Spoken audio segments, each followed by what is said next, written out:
uplifting sports presentation. Obviously, the opportunity to compete at a high level each and every night. We want to win as soon as possible. I'm just excited to continue to prove myself.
It's the Rip City Wrap-Up, brought to you by Dick Hanna Subaru. Believe in nice. Here are your hosts, Tyree Smith, Danny Marang, and Joe Simons. The fellas enjoyed Magic City last night, and they came to play today, good people. Welcome in to episode 76. Woo, 76 of the Rip City Wrap-Up, sponsored by the good people at Dick Hanna Subaru. Danny Marang, Tyree Smith, Joe Simons with you on an awesome Tuesday evening. Hope you guys were enjoying that game in Atlanta. Trailblazers, they was cooking, folks. Denny, 2, and that boy Shea combined for 83 points in this win. 127-113 over the Atlanta Hawks, improved to 33-43 on the season. Make sure to use that hashtag RC Wrap-Up to join in our conversation. See what you guys are saying. And obviously, one of the people that we got to talk about is Tumani Kamara. But before we get to any of that, let's go ahead. The Blazers, that team is awesome. Isn't that social media team awesome with the videos and everything they got playing? Awesome. Yeah, I mean, they've won a lot of awards for it because they're really good at it. Whether it's the last group and kind of pushing forward with Fernando and Josie and Tyra and the stuff that they do. It's Bruce on the photos you saw in the post-game show for the Blazers there, that picture of Tease in the background from tonight. I mean, it's just, look, man, it helps, especially in the seasons that are a little more challenging when you've got the other stuff supporting it. But for the Blazers tonight, though, you know, they had 3 young guys show out for them, and it makes that stuff a lot easier to do when between Shaden, Denny, and 2, they take, 56 shots? And they all shoot incredibly well, 11 of 25, 11 of 21, 8 of 10. You said you get 80-plus points from that trio. I haven't looked it up, but I'm pretty certain that's the first time those 3 have ever combined for 80 points as Trailblazers. Denny Avdia gets his second career 30-point triple-double, second one this year.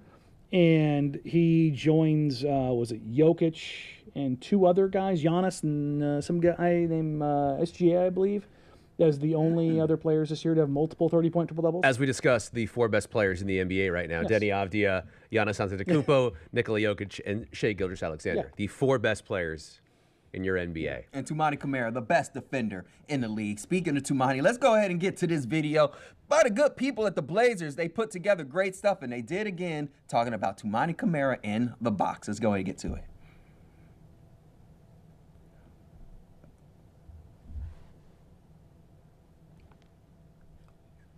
That stuff, see, I like to just be quiet and kind of let it play. One of the... Two doesn't get enough credit. I still don't believe he doesn't get enough credit. I mean, Well, he's starting to get it nationally. Well, he's starting to get it nationally, and this is part of a concerted effort by the team to push the Toumani Camara Defensive Player of the Year award. And you mentioned, Danny, in a season sometimes where they're not all victories, you know? Sometimes there's some gutters in there. They can't all be strikes. And it's very, very smart of the Portland Trailblazers throughout the course of the season. You saw the alumni coming back and how successful those have been. Greg being in the building, the Bill Walton night, all the tributes they've done. All the stuff around the team has been really, really good this season, and it's culminating with something that we've talked about. Toumani Camara, and they're not saying all-team first defense. They're saying Defensive Player of the Year, and I love this. And they put together a really splashy website, and they put together this box, this physical box that they mailed out to media members, a lockbox that you have to open with a code. I think it's 033, which is Toumani Camara's number. And inside, there's some Belgian waffle mix and a little bit of syrup and this little accoutrement, and said, hey, here's some stats from this guy in Portland. If you're not paying attention, maybe consider him for one of these awards. And you see this in movies a lot, It's a strong right? four-year consideration. It's an awards campaign, and it's great because if you shoot for the moon, you'll land among the stars, and it feels like that's what's happening with this Toumani Camara campaign. Is if you say Defensive Player of the Year, it seems more realistic to be first-team all-defense. And I did just check on some entertainment websites of the Defensive Player of the Year odds, and Draymond is firmly the leader in the clubhouse right now. Which I just don't buy. The runner-up right now in terms of odds is a man we saw tonight in Dyson Daniels. Shea is in that list as well. Toumani's still not on the short list for Defensive Player of the Year, but doing this now builds that narrative. And if he's not seriously in the conversation this year, it's a lot like we talk about the Blazers in general. They're on the fringe of playoff contention right now. They're not really contending for a play-in spot. They're mathematically alive. The win tonight means they're mathematically alive, but they're not really contending. And I don't think Toumani, all respect, is not really contending for Defensive Player of the Year, but he is legitimately contending for first-team all-defense. Yes. That is a real thing that could happen this season, and it's great the Blazers are putting this shiny package around a lot of substance in Toumani Camara. Yeah, no, the Blazers have done this in the past. The first time I remember them doing it was Brandon Roy's Rookie of the Year. Back then, it's 2007. I believe they sent out an MP3 player, which was a big deal then. Like that was like $150, $200. Like it was a big deal that they did. They did one around LaMarcus's All-Star candidacy. They did one around Dame's All-Star candidacy. I believe they sent out some headphones for Dame, if I remember right. But they haven't had cause to really do that or push for this in the last couple of years. And it's not just the Blazers that do this. This is a lot of organizations around the league do this. And if you pay attention to the basketball ecosystem, as it were, if you've watched ESPN, NBA Today recently, Dyson Daniels was in studio doing the political campaign. Making the trail. rounds. Yeah. Evan Mobley, all of his teammates were sitting around him for a post-game press conference the other night, like, do it. And he's like, I should be Defensive Player of the Year. You've got Jaren Jackson Jr. in his post-game press conference. I should be defensive.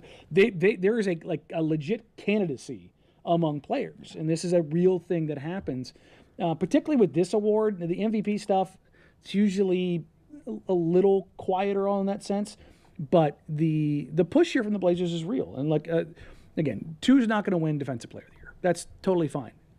I would be a little surprised if he get first team. Sure, because I think he's the first guy out on a lot of people's ballots. I've sat down to do mine, and I'm always that fifth guy. I'm always like, there's four guys I can put here, and I think you can make a real judgment call on what your particular preferences. Because with the NBA all defensive team, it's positionless.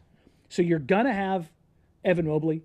You're going to have Jaren Jackson Jr., and you're going to have Dyson Daniels, okay? after those three, You just skipped him. The leader in the clubhouse.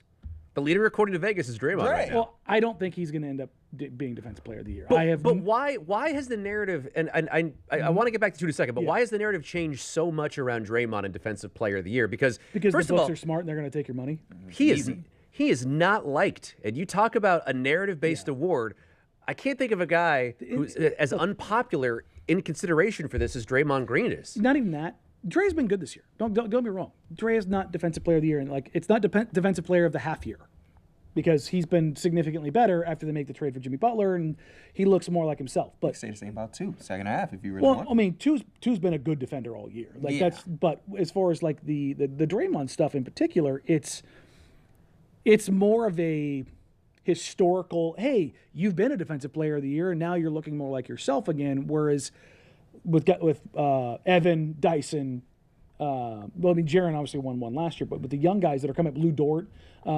those are the ones. Like, honestly, this whole Draymond Green being Defensive Player of the Year thing, I don't have him on my first team. I have him on my second team. The three, no doubt, first teamers. And again, what also matters in this is that Victor Wembanyama is not available to be selected, because he would win Defensive Player of the Year walking away. Like, that's. Enjoy it while you can, NBA, because that award's going to be on his shelf for a long time. Two's going to have his time as well. And exactly. But I think there's three no doubt first teamers: Mobley, Jackson, Dyson Daniels. And the reason for everybody's like, well, if Dyson's there, why isn't two? Because Dyson has the tangible stat. It's the steals. He's so far and above everyone else in steals and deflections. If I'm not mistaken, he is on pace to shatter the deflections record by like 200. It's disgusting. But that's part of it too, Marang, isn't it? That Tumani plays in Portland for a very mediocre to below average basketball team. Well, I mean, he plays in Atlanta for. I understand, But they're in but the play-in, though.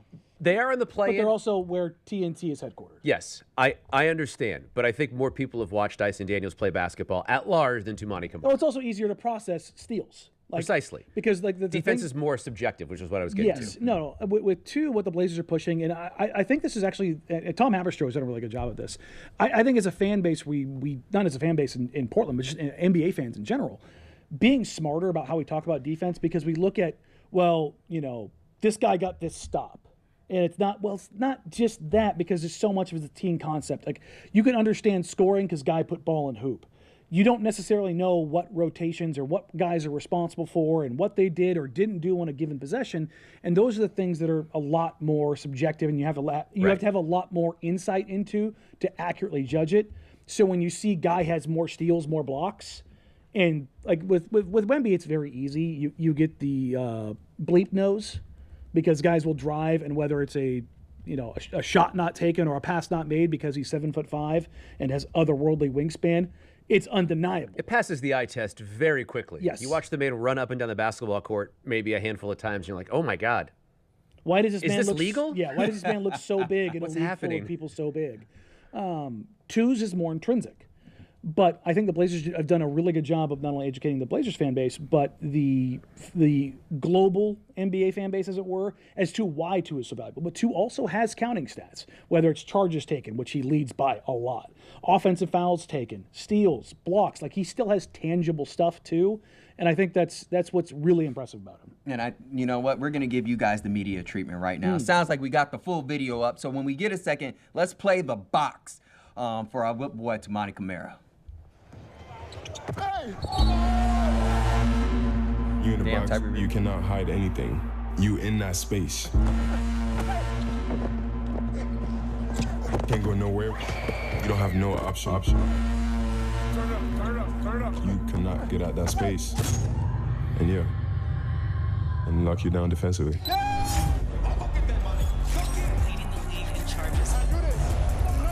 I watch a lot of defense corners, like DBs, the way they move their feet or their footwork. It's pretty impressive to me. And I saw a couple of celebrations, and the box was one of them. For me, I see the court in two halves. One first box in the front court, and then one second box in the back court. As a defender, you don't really get to touch the basketball or the football a lot, so be able to have an impact just on wanting to stop somebody, I think is huge.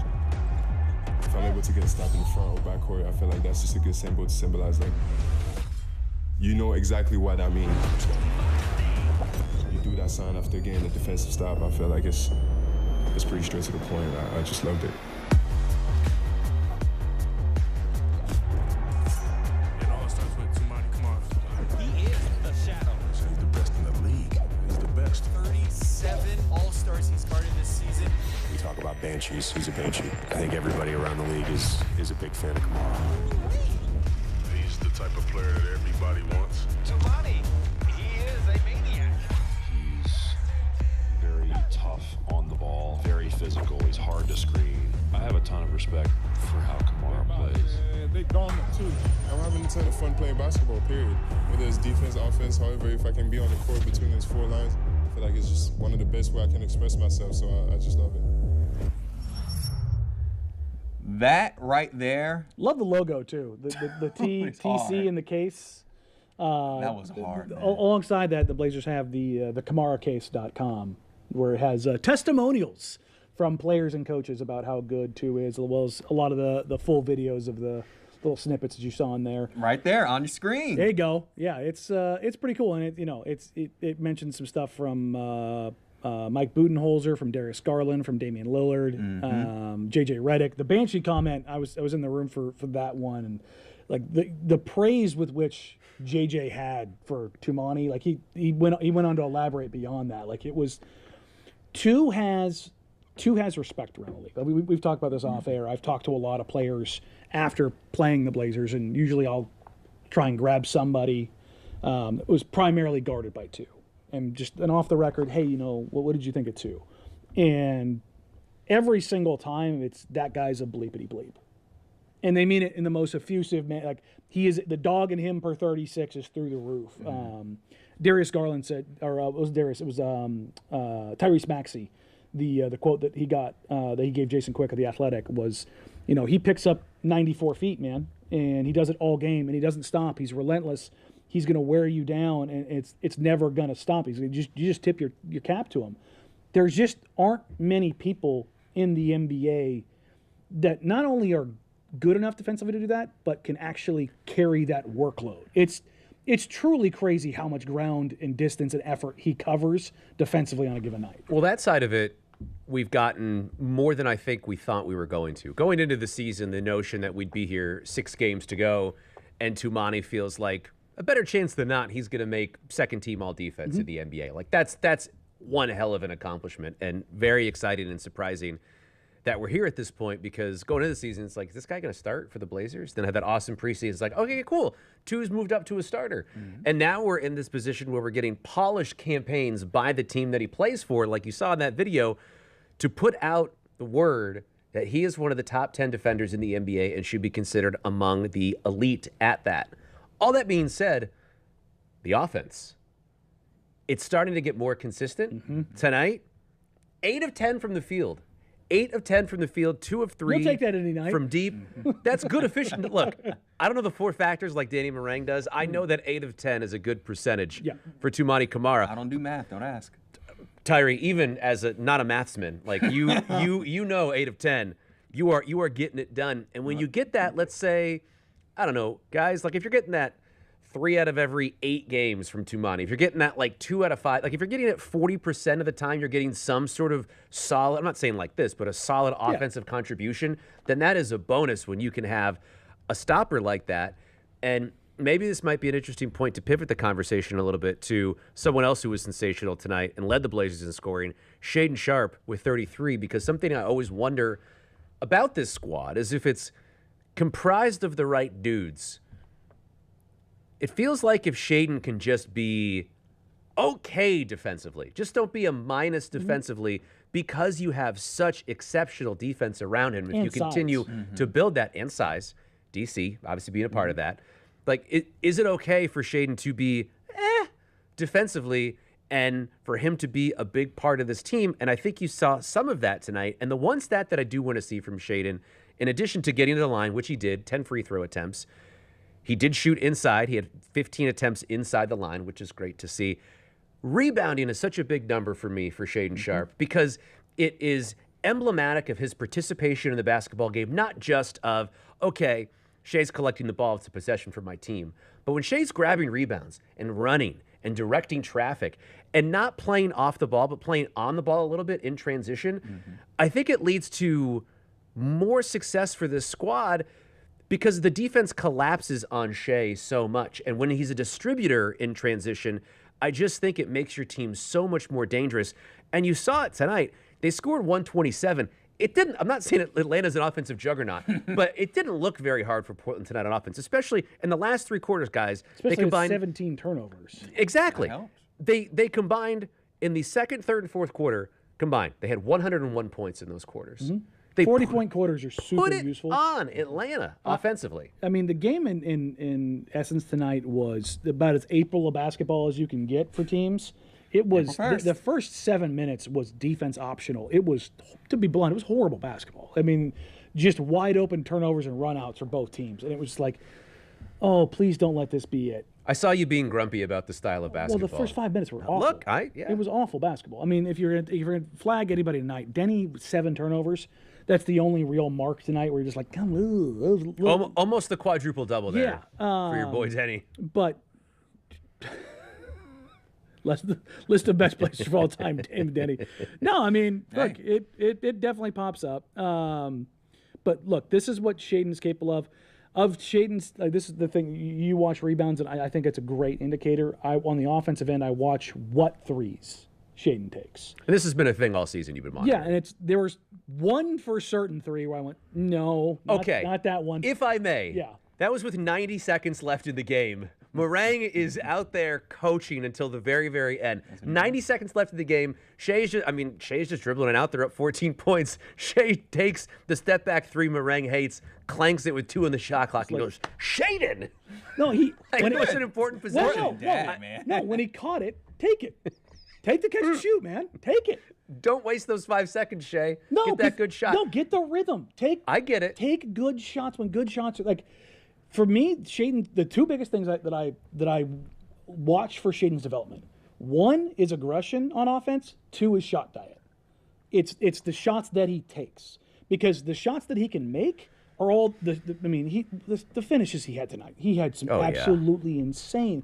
I mean, we just ran the clip of Shaedon hitting his head on the backboard on a putback. I mean, he's a freak at the rim, and when he gets the mid-range pull-up, my hands are up every time. Yum. Look, so good. There's like 10 guys in the league where I'm like, that's a good shot for them. He's on that list. Like I am more comfortable with him walking into a 15-footer than I am him on a catch and shoot 3. There's just something about that pull-up midi that feels very comfortable, repeatable, it's not consistent. Forced. No, and you can tell with his 3, I don't know if it's a mental thing, I don't know if it's a mechanical thing, a little bit of both. You can tell where there's hesitation, where there's a lack of sureness in what he wants. Like when he catches and does the I'm supposed to take this rather than I want to take it. Yeah, and you can, and like that's the thing. It's like if you're not going to dribble, pass, or shoot. Like that's like basically it's the 1.5 second rule. You got to dribble, pass, or shoot in 1.5 seconds today's NBA. It's really the half-second rule, but as you're starting to figure things out, you give a little bit more time, a little bit more grace. The anti-Carmelo Anthony is what yes, 100%. Do not pound the air out of the ball in one spot, and nobody is Kobe, nobody is Melo. Your triple threat game is not that good. Well, listen, it's just the reality, man. Nobody does that anymore. Stop. We're look. I love mid-post aficionado. I love DeMar that, DeRozan. Yeah, love it, but it's also an incredibly efficient shot for him. There's a reasoning for that. I am not against Shaedon taking 10 threes. Like I said, there was only 1, maybe 2 threes tonight where there was actually a relocation sidestep 3 that I loved because he caught it under control, gave a good pump fake. You could see the intention in the play. Catches it, good pump fake, power dribble, sidestep, let it go. It was a miss, but you could see the process confidently going through, and I was like, yeah, there it is. It got his feet back underneath him. You could see everything flowing out of that. And over the last couple of weeks, I think every game you see a few more shots like that where there's a more thought and control, and the decision tree is honed down a lot more. Well, when we talk about the narratives going into the season, one of the big ones was Shaedon Sharpe. And is this the year where there's such a big leap that it's, okay, this is the guy to lead us to salvation? And I think that's very unfair. I'll say myself, I won't even speak for any of the Blazer fans. I know there's a lot of high expectations for Shaedon out there. I had a lot of them. I still do. And I think he's making incremental steps every season. Like, if you look at his numbers season over season, he's doing the thing that you want him to do. He's averaging more points this year than last year. He's averaging about the same rebounds. Like, his shooting has been close. It's not quite to what it's been, but everything is sort of ticked up a little bit from what it was last year. And I think that is what we need to remind ourselves, and what I have to remind myself a lot is this is a 21-year-old dude. And it's difficult, Tyree, because of the nature of where he is in his contract. There's going to be potentially a big decision for the Blazers to make next offseason. I think if Shaedon had the big year, like he had the giant leap instead of just, maybe a nice productive step like he's had, then there might be a discussion of, hey, do we want to lock this guy in now in case he costs more next summer when his contract is up and it becomes a restricted free agent? Now, I don't think that's the case because it's been a good, not a great year for Shaedon Sharpe. However, significantly better second half of the year. No question. And, he was coming back, and it took a little bit of time, and he's had some spurts where he's had some good games and stretches of games, a week or two, but he also has had those moments where he's, kind of had games.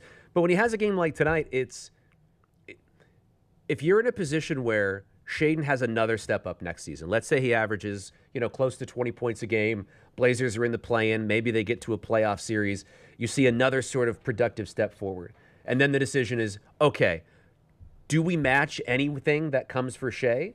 Do we make that big offer? Like, there is a financial decision to be made soon with Shaedon Sharpe. It's just not going to come this summer because it was just a very sort of like, B season. And Bs are good. Bs get I know they say Cs get degrees. Bs get degrees, baby. You're on the honor roll when you get a B. And to me, Shai's on the honor roll this season. He's not an A+. He's not where Denny or 2 is, but it's been a nice season for Shai, and he's such a young dude. I just keep reminding myself when he makes a mistake. Guy's 21. He's a young guy. What were you doing at 21, Joe? You weren't out there. It's fine. Yeah, definitely not an NBA court. No, the growth is good. His socks. Unnecessary shot at my basketball game there, Marang. Come on. I feel like he could play on the court. My ankles were still okay at 21. Yeah. I was on the decline, but it wasn't retirement yet. Folks, you still look like you're in your 20s. Well, take that, all right? You both look great. Well, what's interesting is I like to compare guys from draft classes, certain age groups, just kind of find some comps. And fortunately, that draft class, you had Jaden Ivey, Ben Mathurin, Shaedon Sharpe, Dyson Daniels all selected in a row. Those 4 players were all selected in a row by the Pistons, Pacers, Blazers, and Pelicans. If you look at, there's a website that I use called dunksandthrees.com, great analytics website that allows you to kind of track career progression and things along that nature on the analytics side. If you look at the career game numbers, Dyson Daniels in career game numbers, when you're talking about EPM, estimated plus minus, there's a thing that comes out of that where basically it's all the inputs to the box score and then a projection added on top of that. But in their production, out of that, Dyson Daniels is the only one that is clearly separated. But what's interesting is when you change it by age, at almost the exact point for all 4 of these players, where Shaedon Sharpe just kind of came out of, there is an upward trajectory for all of them in that 21 to 22. Like, you just see Here it comes. Yeah, like, and it's very clear. I mean, I'm going to turn it so you guys can see it, but it's... Oh, very nice. Yeah, it's very nice, right? Wish you guys could see this. Yeah, it's great. I put it on the Blazer box, but... It's the briefcase from Pulp Fiction. Yeah, it's 100%. Just a glow coming But right now. you can kind of get an idea. It's like you look at career game number and you're like, oh, Dyson Daniels is so much further ahead. But one thing you have to remember is that Shaedon is younger than all 4 of those guys and is significantly less experienced. He had his high school career compressed by COVID. He didn't play at Kentucky in that year. And then last year with the Trailblazers, he only played, 25, 27 games because of the core surgery. So he's been deprived of a lot of action. And so I think when we talk about development not being linear, you're going to find these moments where when he makes growth, I think it's going to be pretty seismic because you're going to get the catch-up of everything else behind it because he just doesn't have games played. Whereas with a lot of development, the problem is these AAU kids are playing 400 games in a season. It's not 400. It's more like 90 to 100, but it's a lot.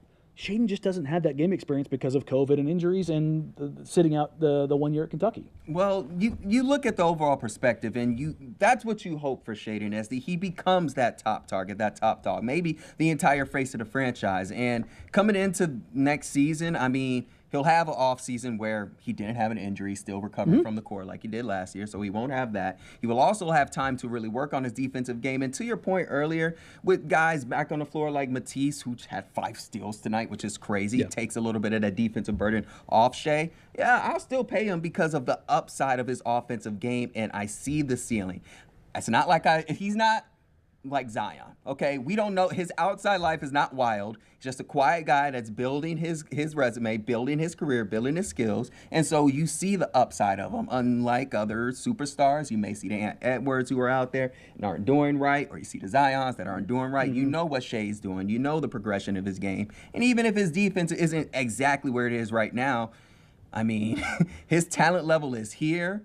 His entire playing level on a professional scale is very small. Yes. It's very limited. So you pay him, man. I totally agree. Like, he'll be 22, and to not pay market value for a 22-year-old who can do the things that he does and maybe takes another step and is inching closer to 20 points a game, it would be a risky move. You're putting yourself out there, and you're taking a risk that's going to be unpopular with the fan base. Well, as it pertains to the contract, Shaedon Sharpe is actually one of those guys that a lot of different folks around the NBA, when the scouts and player personnel folks, when they come to town, I've been asked probably about 20, 25 times this year, and it runs the gamut of potential outcomes for Shaedon. It's one of the more interesting ones because he hasn't shown superstar capability. There's been flashes of, shout outs to Brandon Sprague and the baby Kobe of it all, but I think that there's maybe some hesitancy or some reticence of like, do we want to commit big time money? I've had some people say, what if you get him to sign a deal early, like this summer, because he's eligible to sign this summer, if you got him for like 18 or 20 million a year. What's really interesting is like, well, the NBA's kind of blown up, but also if you sink 18 or 20 million into, and he's just, again, air quotes, and I'm not saying this is negative about Shaedon, he's just this.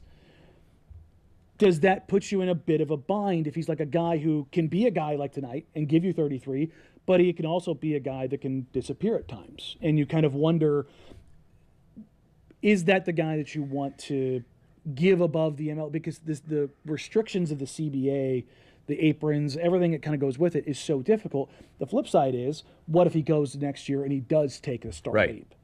Now you're paying market, but the flip side of it is, nobody in the NBA has cap space anymore.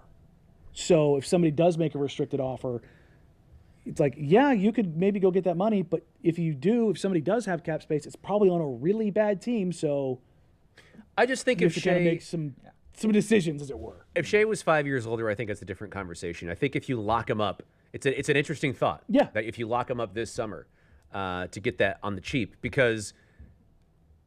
And is he open I don't to think, but. That's an even better point. Is he going to bet on himself and say, I think I'm going to average 23 next year and be a fringe all-star, so I'm actually not going to do that. Well, Nasir Little, like he took the deal he got. And I remember talking to him after, hey, congratulations on the deal, man. He goes, if you would have told 18-year-old me that I could guarantee myself $20 million, I would have taken it right then and there. Not every single player in the NBA has the mindset of like money. Like Jalen Brunson took less, like, don't get me wrong, got a lot of money in New York, but he took a pretty hefty haircut. For the right situation. For the right situation to make sure his guys got I just think paid. From the front office perspective, I don't think you can look at Shaedon as a depreciating asset at age 22. You know what I mean? I'm not looking at it as depreciating. It's the numbers game is. It used to be a lot wider. Sure. Like if player X did Y, you gave them Z. Going full algebra here. And those days are gone. Unless it's star numbers, there's gonna be some haggling. They're gonna drag it out because you need to have the necessary. Like if you have a star, a team wants to pay a star. Like if a player is like Evan Mobley, when his deal came up, it was like, yeah, no, we'll pay you. Like no problem, dude. I'm sorry to bring it here, but maybe this is a good button on this. I do think that part of the thing that bugs me about the NBA is like, what's wrong with our league? Because the free agency the economics that surround it are so confusing. That is a detriment to the league. It is so hard. I don't fully understand it. I host a television show about the Blazers. It's very confusing. Changes almost every year. It really does, and you have to understand more and more. And it's like I have to go to the Wharton Business School just to understand what makes sense to pay Shaden Sharp. Rant over. Thank you. That's pretty good. I love hearing the Joe Simons rant. Thank you. But I also love it when Joe is talking about our good people at Dick Hanna Subaru. Joe, talk a little bit, brother. What's going on? For over 70 years, Dick Hanna Subaru has been a trusted family-owned dealership dedicated to serving their community with a lifetime powertrain warranty on every new Subaru and a focus on lasting relationships. They truly believe in nice. Visit Dick Hanna Subaru today and experience the difference for yourself. It's time for a deep dive into a shallow topic. That's right. It's Trend BA. Trend BA, we go to the Blazer box because the Blazers got to win, and they had to do a little bit of a dancing around the scenario. So today, postseason scenarios were Indiana Pacers clinches the playoff spot with the Atlanta loss. How do you do that? Well, Indiana, go ahead and give us a pay, all right? Because we gave you that loss, Indiana Pacers in the playoffs. Chicago was locked into the play-in tournament with the win, and Toronto eliminated with a loss. Well, those two teams played each other, and Chicago got the victory, so they are a lock into the play-in, and Toronto eliminated with the loss. Fellas, thoughts on today's postseason scenarios? Well, the one that we're talking about, Tyree, is that the Portland Trail Blazers are still... Marang is so mad about this. The Portland Trail Blazers are, as of right now, 8:20 p.m. Pacific time, April 1st, 2025. It's not an April Fool's joke. Your Blazers are still in the hunt. Mathematically still a viable. You know, like in the NFL, when it's like late in the season and they show the teams that are in the bad division. Yeah, it's like, oh, Tennessee is still in the hunt and they're 5-11 somehow. I don't really know what's going on. Well, it's kind of where your Blazers are right now. Right. Well, people have been asking, because I sort of tongue-in-cheek tweeted that earlier. Folks are like, well, what has to happen? Well, basically, all the teams ahead of Portland have to lose out, and Portland has to win out. So the actual it's math, unlikely. The actual math is the Blazers have 6 games remaining. Okay, they are 4 games back of the Kings. Let's go to the Blazer box real quick. Technically, they are 3.5. They are 4.5 back because they have to pass them. The loss column being the equator there. If the Blazers have to win 4 games, or 5 games. They have to win. That's where we're looking at. They lose every tie break. If they're in any sort of tie, they don't make it. So they have to finish a game ahead of Dallas, Sacramento, and Phoenix. And because they are 4 back in the loss column, they are actually 5 back. So they have. If Sacramento or Dallas win their next games, they're done. They're nearly dormy. So it's okay. They have a 0.2% chance. You know what? Some people say don't give up. Don't give up. I do. I say roll over, show your belly. I'm a little stunned that the fat lady still singing. Atlanta did that tonight. I thought Atlanta would put up a little bit more of a fight. Atlanta is going to be playing in the postseason. That bottom of the... They're 36 and 39. They're look, they're fine. Atlanta does have a they're fine. Does have a little bit of excuse. They lost their second best player in Jalen Johnson. Sure. Like if you throw Jalen Johnson on that team tonight and they're fully healthy and they're running out that group, Trey, Dyson, Jalen, like that's the 6th best team in the East then, because they're probably better than Milwaukee without Dame and with Kuzma, whatever he's doing there, and the other playing teams, they all stink. So well, you see it right there. That's what we're looking at. Well, the Bulls are at least fun. The Bulls are trying, which makes them interesting. And the Magic, I mean, obviously Jalen Suggs has meant so much to them. That's a bummer. Boy, does their offense just suck. I mean, they're awful to watch. Look, I like watching them because of how just big and physical and just kind of throwbacky they can be, but also it can be incredibly painful. I think I watched the end of their game against San Antonio, and they went something like the rock fight, 1 of 18 down the stretch. They, and it was they just scored 93 points in the game on the same night. The Pacers scored 162, and it was like, these teams are not playing the same sport. Look, that being said, I'm actually, maybe pull the Blazer box back up, I'm actually really excited for the NBA playoffs, even though the Blazers aren't participating. I think there's a ton of fun potential matchups. Look at that Lakers-Warriors first-round matchup. Oh, my God. The Bay Area and L.A. media folks right now are salivating. Like, we are going to get so much coverage. A Knicks and Celtics second-round series, like, whoever comes out of the Pacers-Pistons is going to be a handful for Cleveland if those hold in the Eastern Conference. And in the West, it's just so weird right now. Are you super stoked to watch Thunder Clippers on NBA TV? Dude, I would watch some Thunder Clippers. Oh, I mean, I would too. If Kawhi is healthy, like... Well, now, there you go. Do we believe Clippers with Kawhi? Kawhi, I mean, look. Look, the booby prize being like, oh, we're going to take on the play-in team, and like it's Kawhi, Harden, Norman. Yeah. And you're like, Zubac. You're telling me the Blazers didn't make it? What's going on like, here? Oh, man.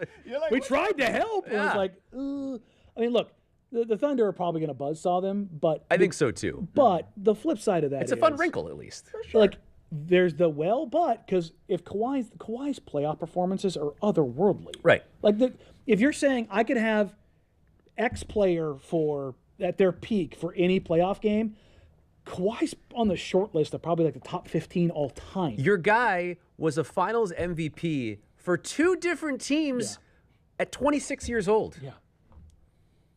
Look, it's good. Means 2 different franchises, Spurs, In Toronto. 2 different roles, as leading man, as supporting man. Like, and remember, he would have had another run had Zaza not undercut him. Like that.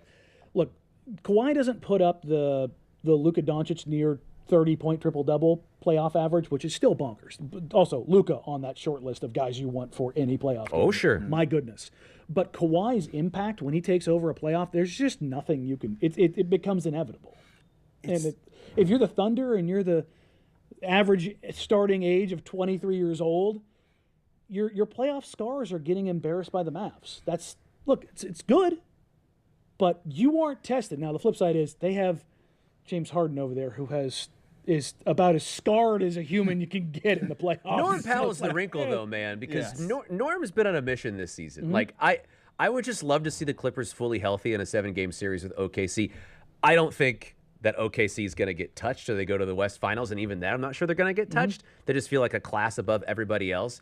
I would just be stunned if really any of those teams, maybe outside of the that's why the Lakers Golden State series is so fascinating, because you could be having OKC may have to deal with 2 of their, like, the West Finals may be a cakewalk compared to round 1 and 2 is what I'm saying. Like, you may get a softened up Nuggets team in the West Finals, something weird like that. Like maybe Minnesota makes another run and they're beaten and battered by the time they get there. They're Denver Kryptonite.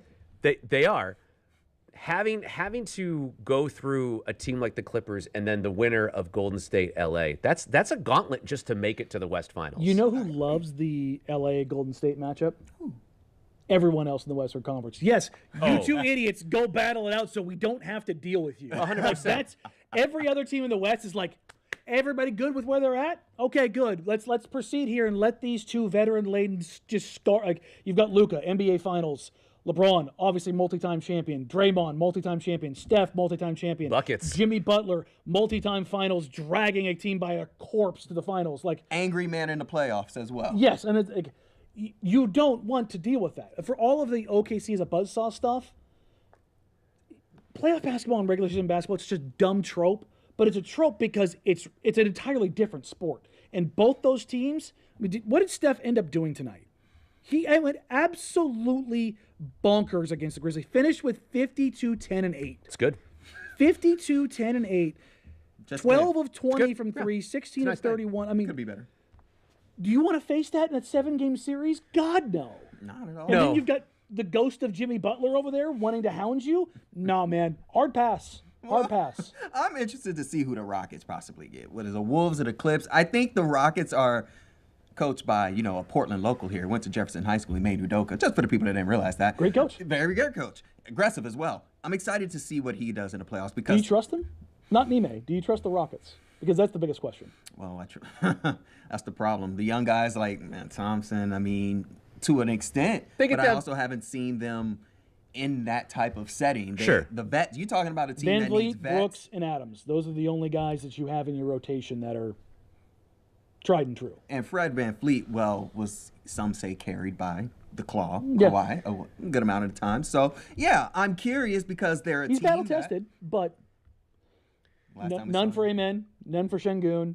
none for Jabari, none for Jalen. I mean, Here's who Houston is. They're this year's Minnesota Vikings. Things have to go well in that playoff series for them to win a playoff series. If they get down 14 points in the second quarter, pack it up, especially if they're against a very, very strong offensive team. I'm not saying Houston can't win a first-round series. I'd be surprised if they their did. path to it is difficult. Things have to go right. Things have to go right for that to happen. If they can impose their style of basketball and do it for 4 games and then score 4 more points than the other team in those 4 games, then they'll win a series. I just think that, like you said, the path for other teams, there's more ways than one to do it, and Houston has one way to do it. The Rockets' way is the hard way. And I mean that complimentary. But they're going to drag you down into the mud, have the rock fight, whatever euphemism you want to use. I don't think Houston is a team that you want to play necessarily because they have the capacity and the ability to beat you up. And look, you come out of that series, congratulations, you won the series, and now you're just like, oh, sweet Jesus, I have to keep playing basketball because they're just going to beat you up for 6-7 games. Yeah, they're like Detroit, except Detroit has Kate. And they've been a little surprised this season. I didn't think they were going to end up in the 2 seed. They still have time to not be, but I'm just saying. Yeah, it's interesting. I wonder how much these standings are going to change down the stretch. I feel like, I mean, the Warriors, Grizzlies, Timberwolves, and Clippers are all separated by a game. Yeah. 2 of those teams are going to be in the play-in, 2 of them aren't. And you don't want to play extra games. So it's going to be very interesting to kind of see what those teams do down the stretch and how important, like, again, Golden State played Memphis tonight. That's a direct head-to-head loss, tiebreaker, all that kind of stuff. That stuff matters right now. I would say Memphis is the one team that I think would lose to Houston. Like, I would actually – I'm not saying – let me rephrase that. Oh, they're riding the 1-2-3 Cancun train. I think Houston would beat Memphis. You know, here's something that will sound reminiscent for you, Joe. Is this Memphis team is the Blazers after Wes went down. Remember when they went into Memphis and just got smacked? Yeah. I mean, LaMarcus took his own plane home. Like, sure. I think the Grizzlies are fractured. I think that's, like, obviously firing their head coach with 9 games remaining in the season. There's talk of, like, John Morant possibly being on the market. Like, I think that everyone there everyone needs a break. And I think if you're a team in the West, you're dying to play the Grizzlies because they want to roll over. Would y'all look good in a Blazer uniform? Look, the talent is here, but the crazy is real close behind. I've had people ask me if John Morant was made available or Zion Williamson was made available. I'm just like, nah. The crazy to hot scale, it's real close. But again, they're both. I mean, when they're going, my God, are they going? Superstar. But how many games has Zion played? I think he's missed half his games. Well, I'm thinking about the overall attraction. Ja's not that far off, though. I mean, that's the thing. When was the last time Ja played 60 games in a season? It's been a while. They're both essentially in the same boat. Yes. I mean, again, in the same class, number 1, number 2 overall picks. Yeah, Zion has played 214 games in his career. Ja's at 302. So Ja's played. So he played 67, 63. Then 57, then 61, then 9, and then 45 this year. Yeah, that's 6 seasons. He missed an entire season, so 214 games out of 6 possible seasons. That's rough. All right. Well, it's less than, 30 games? Yeah. Help his bones with a little best day. I think that's what it will do it for him. Yeah. All right, basketball fans, the game's over, but the night is just getting started. You know, Tuesday, best night of the week. Let's talk about keeping those good vibes going with Best Day Brewing. Is the fastest growing non-alcoholic craft beer brand. It's the ultimate post-game play. We, you, us, get to enjoy a great beer without worrying about tomorrow, because let's face it, celebrating tonight's win doesn't need alcohol. It's Tuesday. You got to work on Wednesday. So fans, make every day your best day. Find your nearest Best Day Brewing retailer at bestdaybrewing.com. I do not endorse what we're about to show you. Everyone else does. Enjoy. Well, you know what? Because they don't... We'll take a pause on it. Yeah, we got you. We had a Trimbier lined up for you. Well folks. done, producer Danny. We'll show it to you maybe later. Let's go to our top 25. Wesley Matthews at number 7. What you have here is Joe Simons doesn't like Wes Matthews. Yeah, unbelievable, incredible stuff. Well done by everybody in the back. So Wes is number 7 in our 25 of our top 25 of the 21st century. Wes, I think this is exactly where he belongs. If you look at the 6 above him, you're talking like tier 1 legends, Yeah. and Wes is just outside of that tier 1 legend. If his Achilles doesn't go, he's there. And those first several seasons when he was with Portland, he was in that conversation. He's your favorite Blazers Blazer. Everybody loved Wes Matthews. The approval rating. There's not a dad in this city. This is where Portland dad found their soulmate just first. Superman just tearing off the shirt. Like 100%. West, like no doubt. Of the non-star players in Portland in the last 25 years, there is no single jersey more present in Moda Center than Wes Matthews. Iron Man. The only reason his streak is broken is because of the Achilles going. This is a guy that did not miss time. But my favorite Wes Matthews, like early Genesis stories in his career, Wes Matthews, just a tough, hard-nosed defender who, when he got to Utah, had to fight and scrap for everything that he got. And Jeff Hornacek was his assistant coach at the time. And Wes Matthews in his rookie year was being taken off the floor because he couldn't shoot and couldn't close games. He begged, pled, borrowed, stole, drove Jeff Hornacek crazy until Hornacek agreed to help him work on his three-pointer. And Wes drilled and drilled and drilled, and he started to improve. And that was the first time in the hallmark of Wes Matthews where you would find that he had this freakish ability to just wholesale add something to his game. And it would continue throughout his career really until his Achilles went. But it showed you the kind of grinder, the dedication, the things that he was willing to do, and not only willing, but able to do. And Portland throws a nasty contract at Utah with the poison pill. They tried it also with Paul Millsap. And they're able to steal Wes Matthews from the Utah Jazz, which was a fun little Paul Allen irritating the Jazz with bad contract after bad contract. We love that. Not bad contract for the player, but bad contract for the team. But the Blazers got a hell of a player in Wes, and he got here, and he became kind of the heart and soul alongside Dame and LaMarcus. Obviously, Dame in his rookie year, LaMarcus had been here for a couple of years, but he solidified the core of what they were when he got here in 2010. It was just, you saw him each year. Couldn't dribble. Next year he could dribble. Couldn't hit. He was an okay three-pointer shooter, became a great three-point shooter at volume. Could guard 1 through 3, and then he started guarding 4s. He was attacking closeouts. Remember, I always bring up the playoff series. They go against the Houston Rockets. They open up that series, posting up James Harden. Their offense, Terry Stotts, bless you, was find James Harden and Wes Matthews, guys who had not shown a post-up game ever, posted him up over and over and over and broke James Harden's soul. And it was just, you just kind of stood back and went, when did Wes get a post-up game? But that was what he was. Every single time you wanted him to grow and to do more, he did. And the number of players in NBA history who have had that kind of growth during their careers is short, man. And it just endeared everybody to him. It sounds so trite to say because it's so overused, but he is that intangibles guy. He is that X factor. He's that missing piece where, you can look at some stats and say, yeah, that's a nice player. But to watch him play basketball, you understand the impact. Like we talk about Tumani Kamara, and a lot of the stuff is not going to be available in a stat sheet. That's very much what Wes Matthews was. It's the Denny thing where the energy is different when he was on the floor. There was an electricity. There was, the Blazers are fine because Wes is out there. There's a trust in Wes Matthews, and especially, again, right before the Achilles, it was the thing where there was such an ascendance. They were rolling. They were there, man. They were the second best team in the West, I believe, when he went down. Yes. I mean, I want to say they were 53-13 or something like that. I mean, they were an incredible team that year. I got to pose this question to you guys. At number 7 on this list, every time we talk about these players, it just shows the significant impact that Portland has on the NBA. So I want to ask you two, in terms of franchises, where does the Portland Trail Blazers rank in terms of importance to the NBA as a whole?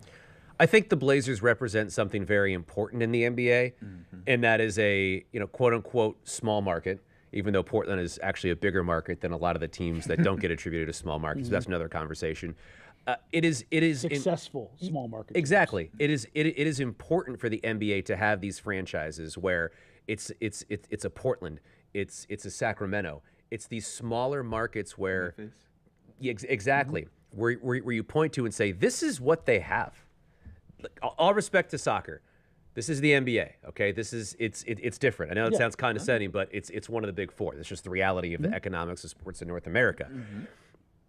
And for what happened in Seattle, the important nature of having a professional basketball franchise in the Pacific Northwest cannot be overstated. Vancouver had when they went away, BC. Seattle had when they went away. So it's the combination of the small market. It's having won a title. I know sometimes people get a little bit, 1977. It is important that you have one of those in the bank. If you are a titleist franchise, it does not matter as much. No. Truly, it is important. Look around the league when you play night in, night out, and look at the gold tab in the back of the jersey. Not everybody's got one. It's a factor. The Lakers and the Celtics have 36 of them combined. Like, there's not a lot else out there for everybody else to have. And you throw the Spurs in there. They're concentrated. Yeah, I mean, you throw the Spurs Pistons, in there, the Bulls. the Pistons, the Bulls, the Heat. Like, yeah. You start working your way down the list, like the single team winners that kind of pop up here or there. Yeah, the Washingtons, the Blazers, they're there's very few. Not as often. But also, a thing that people don't contribute is a lot of all-stars like LA came from Portland and went on to do other big things. Zebo, yeah, Portland, but big name in Memphis. So it's not that Portland also is such a successful small market, but he's one of those teams that doesn't get, even in years past, doesn't get the national attention that it does, but it goes to contributing. They have these stars that are kind of small a little bit, and they don't get the franchise, the overall availability and all the coverage and all the social media. Yeah. Then they get somewhere else and not to get your it. point, this is going to sound a little backhanded, but I don't mean it that way. Portland is the background of the NBA. Think about this for a second, okay? They are prevalent in the 70s with a title, and then they have the Bill Walton fall away, and then the juggernaut that rises out of that being the Lakers and the Celtics into the early 80s. You get into the 80s and the explosion of scoring, and you get Clyde Drexler. Well, they're the foil to the Pistons, and they're the background for the Detroit Bad Boys. Then they are the background for the Jordan Shrug. They are in the background of Kobe lobbing to Shaq. They are the you. This sucks what you're doing right now. No. I see why he doesn't like Melo now. No, but look, Clyde Drexler was on the Dream Team. Like, he's not the guy. He was the second best guy. We already had Clyde. But that's like the Blazers are the background of so much of the NBA.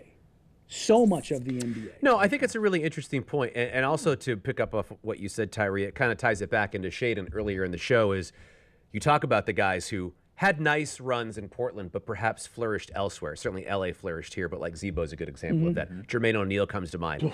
And that is the thing that I worry about with Shaden. It's like, we got to lock this guy down, because if this guy goes somewhere else and flourishes when he's like 24, 25, that is going to be just a real punch of the stomach. I don't think it'd be a let him walk situation. I don't think they'll let him get past RFA and do a 1-year deal and let him hit unrestricted free agency. I understand, but if they get priced out of it and make the economic decision, because Danny, this is where we are right now, but things can change so quickly. You know that. Yeah, no, but also with the way the NBA is right now, it's going to be very hard for a team to just have $40 million laying around. To poach. Be like, all right. And the NBA kind of designed it that way so players that do cost that much, so to speak, can't just be signed away in RFA. So I think they'll probably figure something out going into that period. I mean, if you're Shaden, unless you're somebody who's sitting there, you're prioritizing having that financial security locked down. I mean, I haven't talked to him about it, but if he had a core muscle surgery that made him miss basically most of a season. Sure. If that doesn't linger in the back of your head, you're not human. Because he looks at Nasir Little, who had the exact same surgery, and Nas has been injury-riddled, unfortunately. So if you decide, you know what? Locking up a 4-year, $85 million deal sounds real nice. Hey, that Canadian exchange rate, it's a 1 to 150, man. That money goes a long way in Toronto. I'm just saying. Shay's going to have a chance to prove he deserves that money again on Thursday as they visit the Toronto Raptors of 4:30. Speaking of Canada. I know, right? That's so crazy. Danny knows how to put these things together. Don't know how he does it, man. 4:30 tip, episode 77 of the Rip City Wrap Up. Wow, 77, good people. Thursday, They're at Toronto. Folks, so what you think about that game? What I think is these are two teams tanking, and the show's almost over, and we haven't done our spin on the tankathon yet. Let's get that Blazer box up. Okay, all right. Don't bring the Blazer back up just yet. Hold on. Let me set it up now. So what we're doing is the Blazers should be losing basketball games. There's a simulation you can run on Tankathon, which is a website that tracks the Blazers and everyone's odds of getting the #1 pick, and you can push a fun little button that simulates what the lottery will be, and we can see where the Blazers are and go, oh, or ah. There we go. And here we are. All right, good people. There we go. Yep. Let's do it. All right, let's see. I need a drum roll. Danny? There you go. That's all I get. Hey, fourth again. Hey, That is four. 3 shows. Top 4. And 3 top 4s. That's the second. So this is the 3rd show we've done it. They've gone 2nd, 3rd, and 4th. Okay. So we just got to get #1 now. That is actually insane. But I have tinkered with this as the Blazers have moved around. Yeah, tinker. The difference between how frequently they do pop up in that top 4 between 10, 9, and 8, it does feel very sizable. It's like, yeah, look, everybody out there who was mad about them winning the game, I get it. My contention is they're going to play their young guys, and they did play their young guys, and they just went bonkers. So there you go. The oldest player to play tonight was WAP, but other than that, This is where they're going to finish. They're going to finish 9th. That's going to be it. They're going to have a 4.5% chance at Cooper Flag. They're going to have a 20% chance, and this is a results-based process. Like, this is what it is. It doesn't matter how you got there if you get the #1 pick. Yeah. It truly doesn't. No, it doesn't. You know what? I'll learn. It doesn't matter. You don't want to know how the sausage is made. You just want the sausage. It tastes You definitely good. don't want to know. And Dooley. It's not that fun. Well, good people, hope you guys enjoyed episode 76 of the Rip City Wrap-Up. We'll be right back here on Thursday as Toronto Raptors are on your screen for the 4:30 tip, and we'll be right back here for episode 77. Gentlemen, what are you guys going to do the rest of the week? Watch Blazers basketball, Tyree. Oh, is that what you're going to do? Yeah.